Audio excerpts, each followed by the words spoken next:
Eating a Green Pear in a Rock Chair by Sarah Skinner. I was dressed up by my boyfriend's mom on a sunny Friday morning. She had sweetly gathered her hiking gear for me because I had no hiking equipment, not even a big winter coat or reliable boots. I was staying with my partner for winter break, and we planned to hike, my first hike, not his first hike, to be completed with his two hiker friends. I'd met them before, so thankfully it was not a double first-time experience. His mom bundled me in a warm fleece, a big jacket, sturdy hiking boots, and she lent me her sacred winter gloves. I felt very lucky to feel this motherly love and generosity. The New Hampshire mountain we planned to hike was about an hour away from my partner's home. It was 8 a.m. that Friday that I began getting ready, and immediately when I woke up, excited yet nervous nerves struck up through my body like lightning. But before I had time to settle into this nervousness, we were picked up by my boyfriend's two friends, and we were driving before I knew it.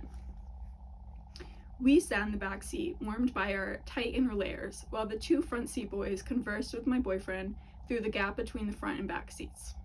Time passed by listening to the specially selected Spotify music of the driver, talking about that music, friends catching up, as friends do, and I found myself focusing on the tall, white mountains that we passed by. I was born in Massachusetts, so passing by ski mountains is not a common experience for me, and I thought how freeing it must be to fly down a mountain like the skiers in the far distance. I thought of Esther Greenwood's skiing experience in the Bell Jar, and thanked myself that I did not have a broken leg just by admiring the mountains. As the car crawled into the mountain parking lot, I felt myself growing gradually more anxious for the endeavor.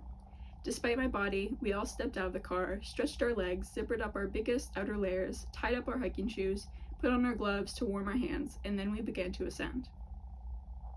While hiking, I remember watching the boys and feeling like a young puppy, admiring the oldest and bravest dogs making their experienced ways up the path.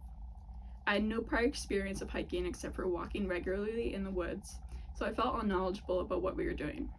I felt no trace of uncertainty in those woods, however, because nature cuddled my anxious body in with its vast land, terrific trees, and soundless atmosphere. It began snowing early on, and I love snow, so it was an extra treat to walk under nature's magical dust.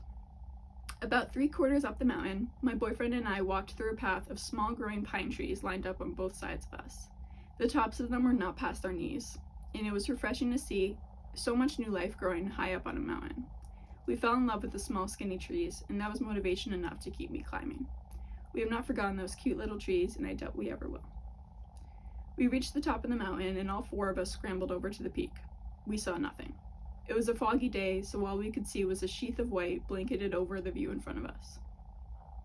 Despite climbing so far, it was laughable that we were not presented with a satisfactory view of the land, as my first hiking experience was enjoyable and rewarding enough. At the top of the mountain, the boys made a fire, and I sat on a cold rock, focusing and reflecting on the orange flames, thinking about how fires have brought warmth to many expeditions centuries ago. We warmed our bodies around the fire, and I ate a refreshing top-of-the-mountain snack of a frosty, crunchy, and delicious green pear. It was like candy to my senses. My partner and I sat on a sculpted rock that was identical to a chair, as if the rock was purposely there for hikers to sit and catch their breaths. It was chilling, but a comforting reminder that nature always provides for humans in need. We enjoyed the refreshing pear in the chair of elements and embraced the cold around us mindfully. During my first hiking experience, I was not rewarded with a satisfactory view of the mountain peak. However, in spite of that, it was the best hike I could have imagined for my very first one. Doing new things is scary, but while immersed in a natural path with friends, it is near impossible to feel anything but peace and relaxation in that endeavor. I cannot wait to go on my next hike.